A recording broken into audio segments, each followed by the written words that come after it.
Measure for a Loner by Jim Harmon, originally published in Amazing Science Fiction, March 1959. Narrated by Tom Trussel.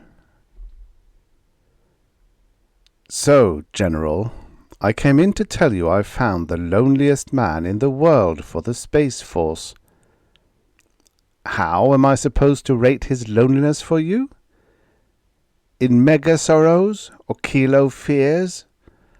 I suspect I know quite a library on the subject, but you know more about stripes and bars. Don't try to stop me this time, General. Now that you mention it, I'm not drunk.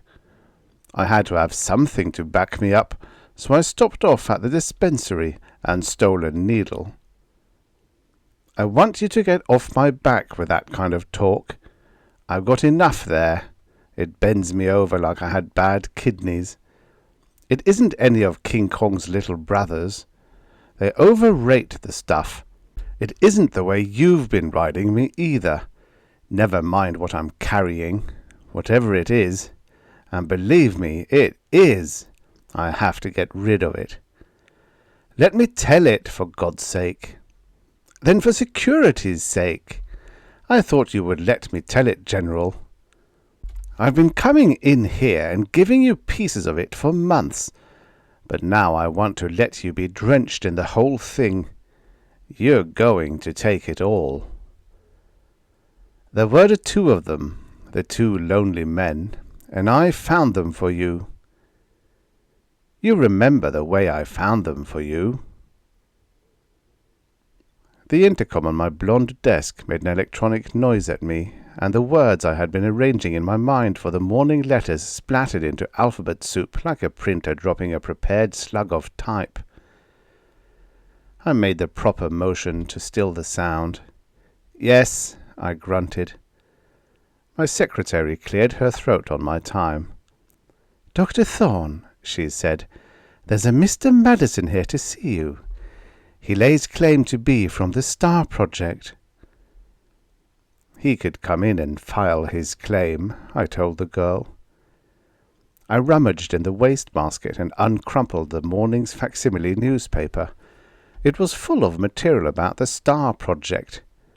We were building man's first interstellar spaceship. A surprising number of people considered it important.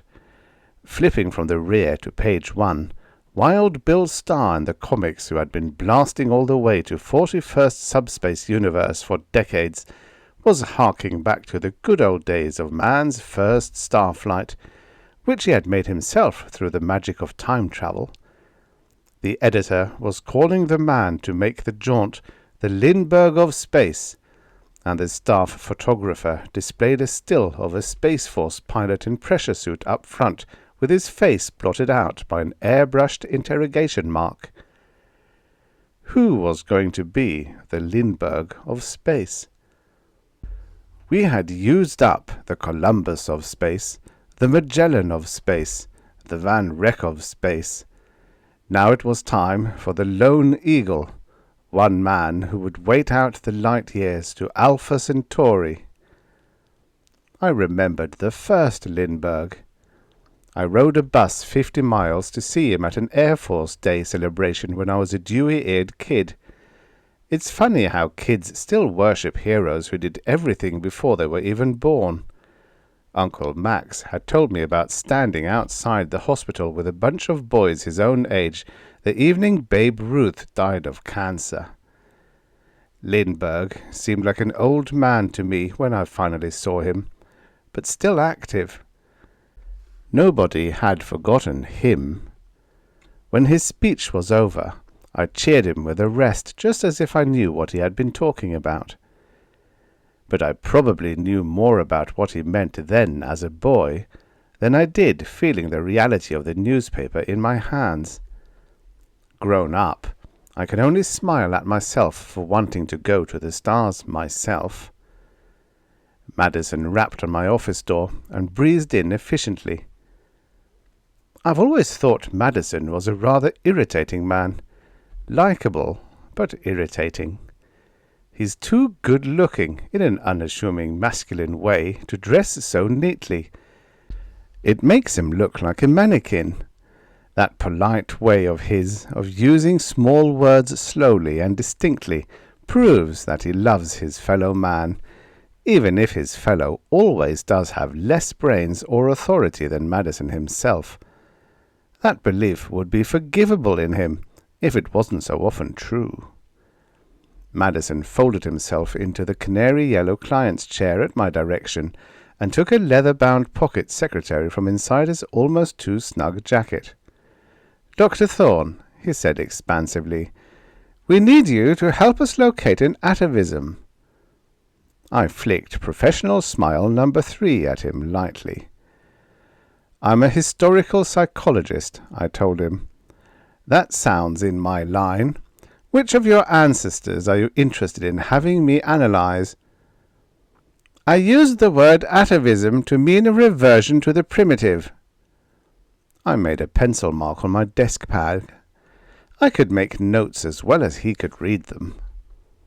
"Yes, I see," I murmured. "We don't use the term that way.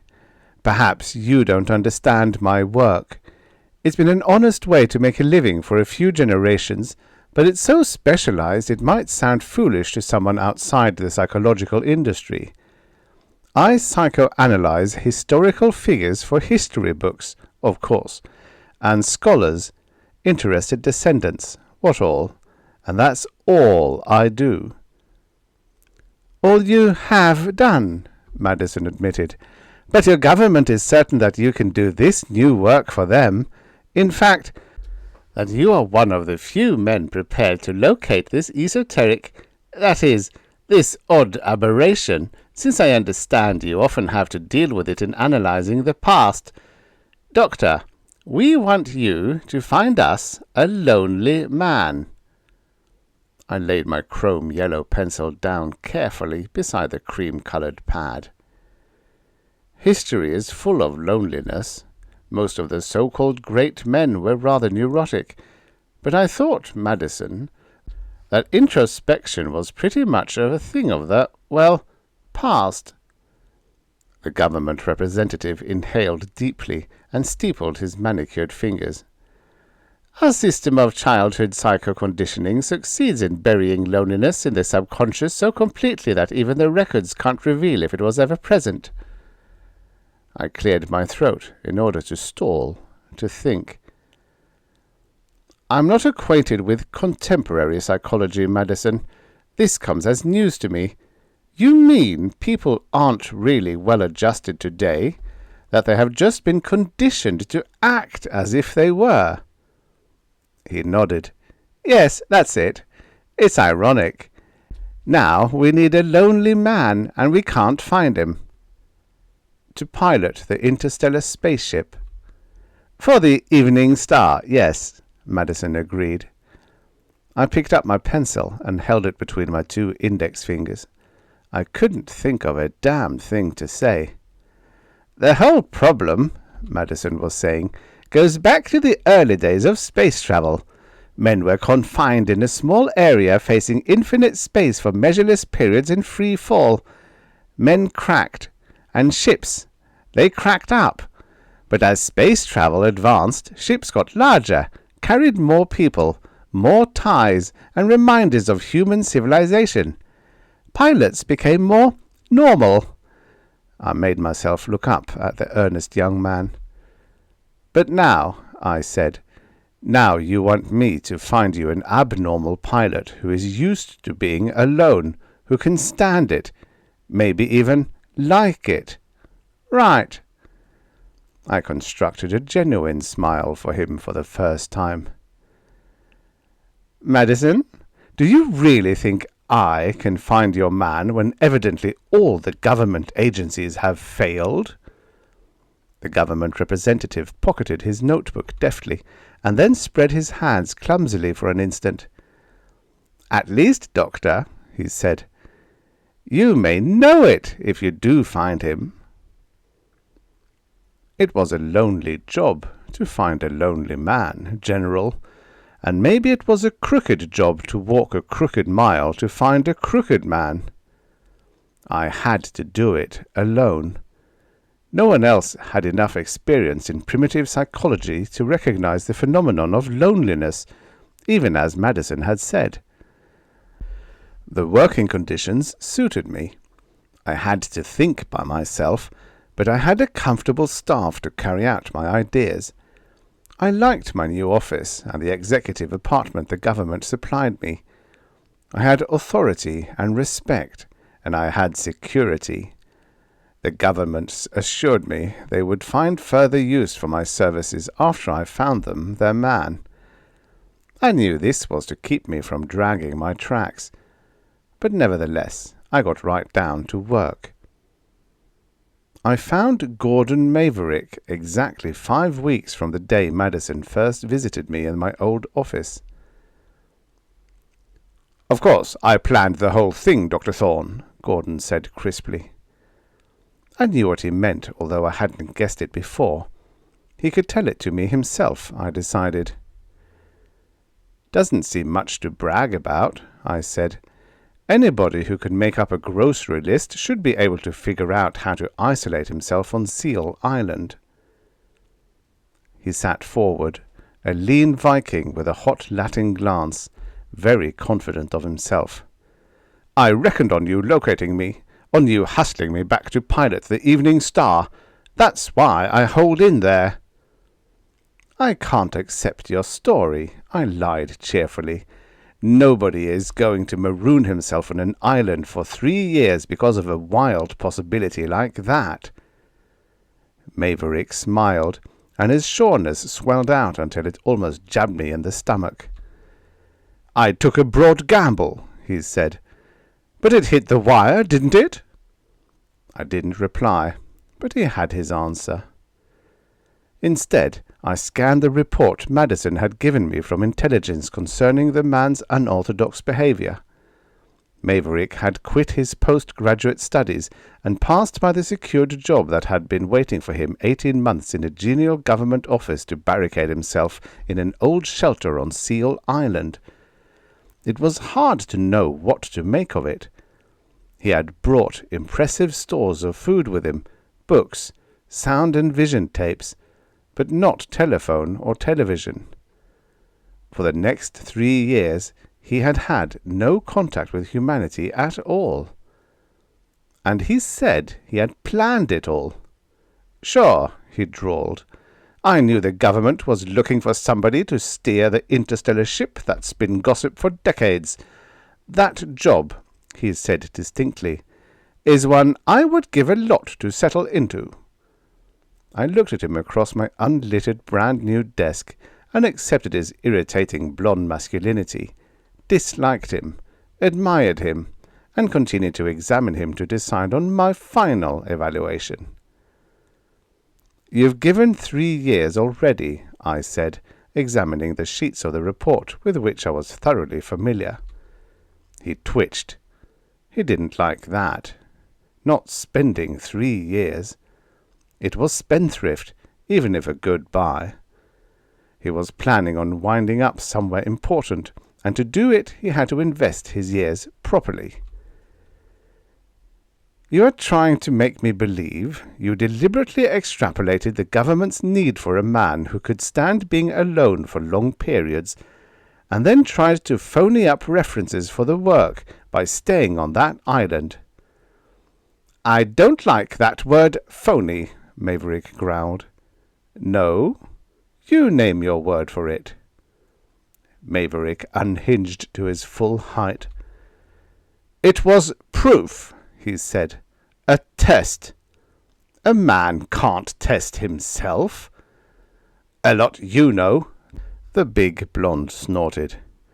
"I know," I told him dryly.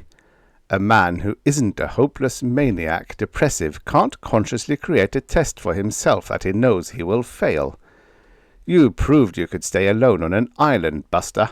You didn't prove you could stay alone in a spaceship out in the middle of infinity for 3 years. Why didn't you rent a conventional rocket and try looking at some of our local space? It all looks much the same." Maverick sat down. "I don't know why I didn't do that," he whispered. Probably for the first time since he had got clever enough to beat up his big brother, Maverick was doubting himself. Just a little, for just a time. I don't know whether it was good or bad for him.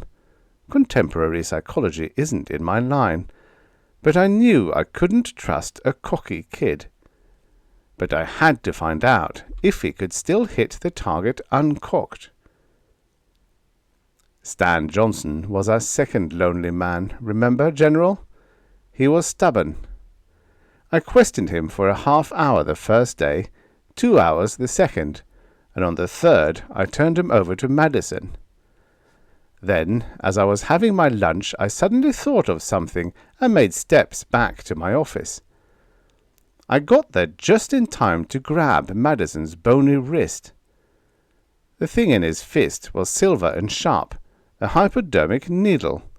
Johnson's forearm was tanned below the torn pastel sleeve. 2 sad-faced young men were holding him politely by the shoulders in the canvas chair. Johnson met my glance expressionlessly. I tugged on Madison's arm sharply. "What's in that damned sticker?" "Polypenthium." Madison's face was as blank as Johnson's, only his body seemed at once tired and taut. "What's it for?" I rasped. "You're the psychologist," he said sharply. I met his eyes and held on, but it was impossible to stare him down. "I don't know about physical methods, I told you. I've been dealing with people in books, films, tapes all my life, not living men up till now. Can't you absorb that?" "Apparently I've had more experience with these things than you then, Doctor. Shall I proceed?" "You shall not," I cried omnisciently. "I know enough to understand we can't get the results the government wants by drugs. You going to put that away?" Madison nodded once. "All right," he said. I unshackled my fingers, and he put the shiny needle away in its case in his suit-coat pocket. "You understand, Thorne," he said, "that the General won't like this." I turned around and looked at him. "Did he order you to drug Johnson?" The government agent shook his head. "I didn't think so." I was beginning to understand government operations. He only wanted it done. "Get out." Madison and his assistants marched out in the orthodox Euclidean triangle formation. The doors hissed shut. "You know what?" The words jerked out from Johnson. "I think the bunch of you are crazy. Crazy." I decided to treat him like a client. Maybe that was the way contemporary psychologists handled their men. I sat on the edge of the desk jauntily, confidently, and tried to let the domino mask up a father image. "You may as well get it straight, Stan. The government needs you, and it's pointless for you to say that need is unconstitutional or anything. Bring it up, and it won't be long. When survival is outside the rules change." The eyes of Johnson were strikingly like Maverick's, dark and unsettled. Only this boy, younger, smaller than the Nordic, had an appropriate skin tone stained by the tropical sun somewhere in his ancestral past. He dropped his gaze, expelled his breath mightily, and pounded one angular knee with a half-closed fist. "I'm not complaining about conscription without representation, Doctor, but I can't make any sense out of these fool questions you keep firing at me. What in blazes are you trying to get at? What kind of reason are you after for my staying by myself? I just do it because I like it that way." With a galvanic jolt, I realized he was telling the painfully simple truth. I groaned at the realization.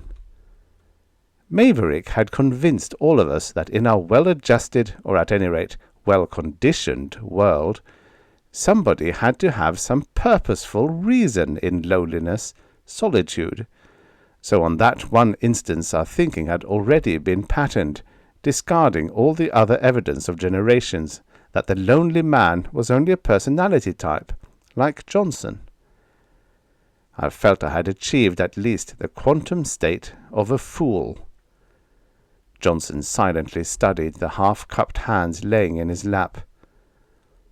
The hunting lodge in the Andes seemed as good a place as any to live after mother and father were killed. You might think it was lonesome at night in the mountains, but it isn't at all. You aren't alone when you can watch the burning worlds shadow the bow of God. I cleared my throat. The poor kid sounded like he would begin spouting something akin to poetry next. So I believe you, I told him.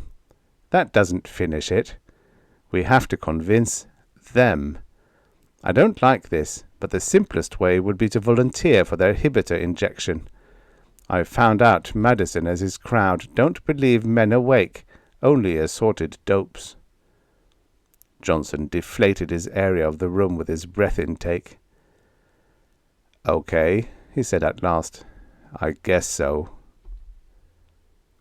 When Johnson gave us what we needed to clear the problem, it didn't take me long to finish processing the rest of the handful of possible loners we had located. Unlike Johnson, all the rest had reasons for their self-imposed loneliness. Unlike Maverick, none of their reasons were associated with an interstellar flight. They instead involved literary research, swindles, isolated paranoid insanity, and other things in which the government had no interest. Suddenly I found my job was done, and that we had located only the two of them. Madison read my final report braced on the edge of my desk, his hand comradely on my shoulder. "Good job, Doc," he vouched, replacing the papers on my blotter with a final rustle. "Now I've got news for you. The government wants you to test these boys for us now that you've found 'em for us." I closed my jaw. That's completely out of line. My line. I know you need a contemporary man for that job. Madison punched me on the bicep, fast enough to hurt. "Doc, after this project, you know more about contempt stuff than any professor who got his degree studying the textbooks you wrote." It was impossible to dislike Madison, except for practiced periods. That was probably one reason he had his job. "All right," I growled. "Get your dirty pants off my clean desk and I'll get out the bottle. We'll celebrate, huh?" "But you know how I felt, General. You remember how I tried to get out of it. I felt like I had led in the lambs, and now I had to help shear them. As a part-time historian, I can tell you there's a word for that. Judas goat. Give or take a word." "It isn't the real thing, Doc," Madison spelled out for me, wearing a lemon twist of a smile. I looked at the twin banks of gauge facings and circuit housings in which centered TV screens picturing either Maverick or Johnson. Red and sea-green lights chased each other around the control boards, died, were born again. On the screens, the three color negatives mixed to purple, shifted through a series of wrong combinations, and settled to normal as the stereo oscillation echoed, convexed insanely, and deepened to hold. Video reception is lousy from 500,000 miles out. I was too eye-heavy to be surprised. "Don't tell me this is The Strange Flight of Richard Clayton all over again." Madison clapped me on the shoulder and breathed mint at me, eyes on twittering round faces. "Who wrote that? Poe? No mock-up to fake space conditions for them, but calculate the cost of the real interstellar ship. We couldn't trust either of them with it yet. You didn't really think we could afford 2 ships. Why do you think we haven't told one man about his opposite in a second ship? No safety margin allowable in our appropriation, Doc, or so they tell me. There's enough fuel and food to take Johnson and Maverick a long way, but not the distance. He shook his lean head almost wistfully. Damn it, Madison, do you mean I've been beating my lobes out for weeks for nothing? I tested them. I checked them out. Either was capable of making the flight successfully, for their own different reasons. Madison took his hand off my shoulder and made a fist of it. I'm not questioning your decision. Will you ram that through your obscene skull, Thorn? Who is? I whispered. Not me. Not I. Not I. The General, I announced.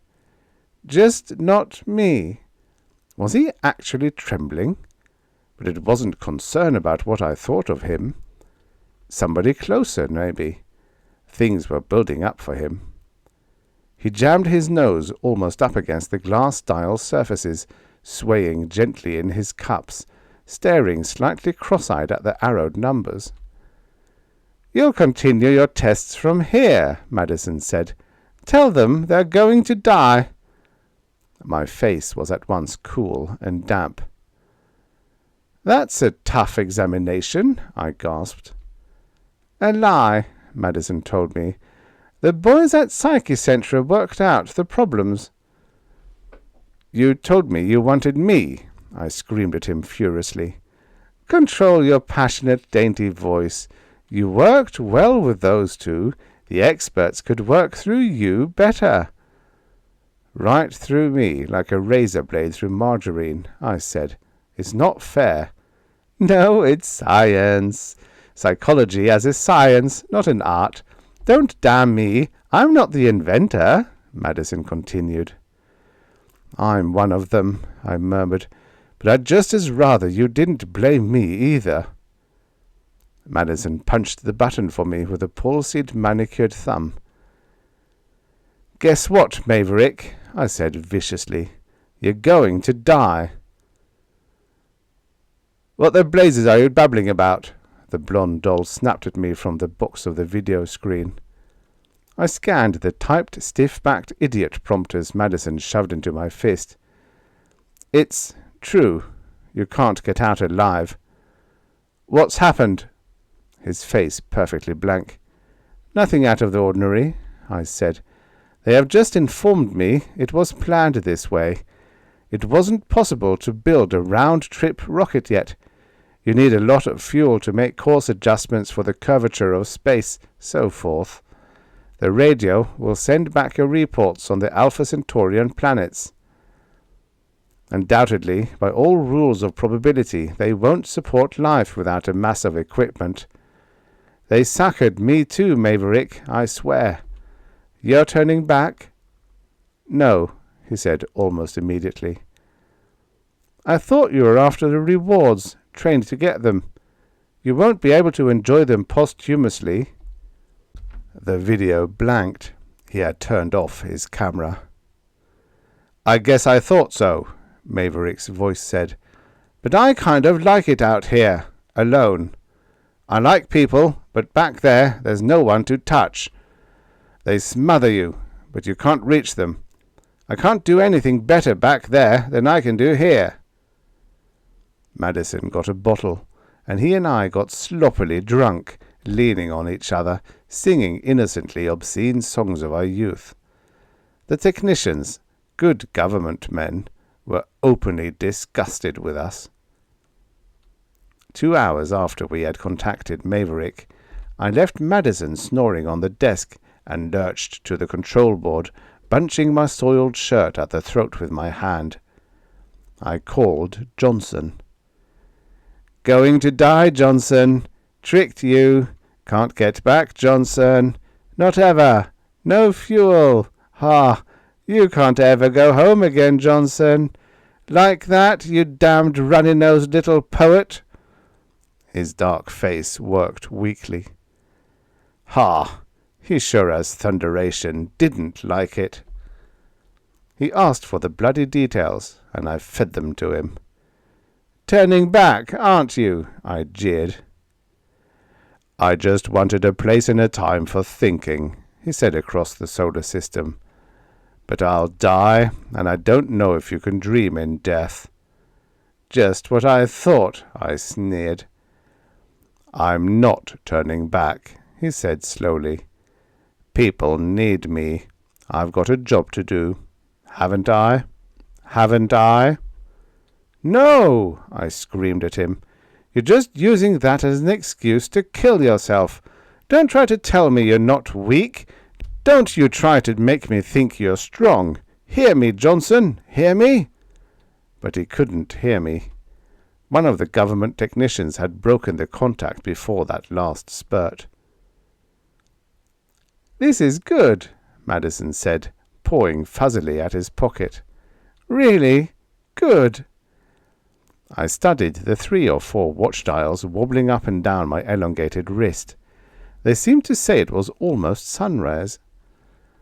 I leered at Madison. Yeah, what is it, huh? He shoved a crumpled card into my lax fingers. Now, he said. Now tell them. Yeah. Tell them the whole thing is useless. My stomach retched dryly, grinding the sober pills to dust between its ulcerating walls. Maverick, I said to the empty video tube. They made a mistake. They underestimated curvature. You can't reach Alpha Centauri. You can't correct enough. Free space is all you'll hit, ever. You may as well come home. The soft voice came out of nowhere, from nothing. I don't want to come back. I like it here. This is what I've always been trying to get, and I never knew it. Madison grabbed my arm with pronged fingers. Shut up, Doc. That's just the way the government wants him to be. Johnson, I said to the creased face in the screen. They made a mistake. They underestimated curvature. You can't reach Alpha Centauri. You can't correct enough. Free space is all you'll hit, ever. You may as well come back. Johnson sighed, a whisper of breath across the miles. I'll keep going. No one has ever been so far out before. I can report valuable things. I stood there. The textbooks report it takes muscular effort to frown, more so than to smile. But my face seemed to flow into the lines of pain so hard it ached without any effort of my will. And I knew it would hurt to smile. They passed the final test, Madison said at my side. Tell them it was a test.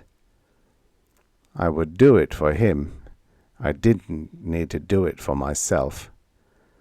I motioned the technician to open both channels. The ship you are in, I said, with no need to tell them of each other, is not the real Evening Star. It will not take you to the stars. This has been only a test to credit your fitness to pilot the real interstellar craft of the Star Project. You must return to the lunar satellite. This is a direct order. The 2 screens remained blank. Only the windless silence of space echoed over Johnson's channel, but the tapes later proved that I actually did hear a whispered laugh from Maverick. I faced Madison. They won't come back. They could have passed any test except the fact that what we put them through was only a test. For their own reasons, they will keep going, as far as they can. Madison took out his notebook and seemed to look for vital information, except that he never cracked the cover. Of course, we can't get them back if they won't come, he said. If cybernetic remotes functioned operationally at this distance, we wouldn't have to send men at all. He replaced the pocket secretary and looked at me edgewise, speculatively. I touched his arm. Let's find another bottle, I said. He stepped back. You found them. You tested them. You killed them. And the government man walked away and left me standing with a murderer. You see it now, don't you, General? What I'm carrying around on my back is guilt. Not guilt complex, not guilt fixation, just plain old Abel Cain guilt. In this nice, well-ordered age, I'm a killer, and everybody knows it. You see our mistake, General. We sent men with variable amounts of loneliness. These amounts could alter, but now we have a golden opportunity. The evening star is waiting, and I have found for you a man with the true measure of loneliness.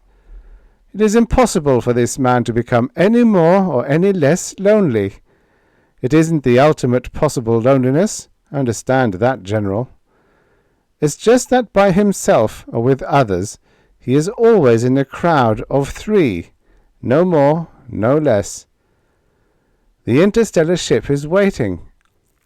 So tell me, General, have you ever seen a lonelier man than me, your humble servitor, Dr. Thorne? No, I mean it. Have you? The end. Subscribe for your daily stories of futures past. This is what the future looked like many, many years ago.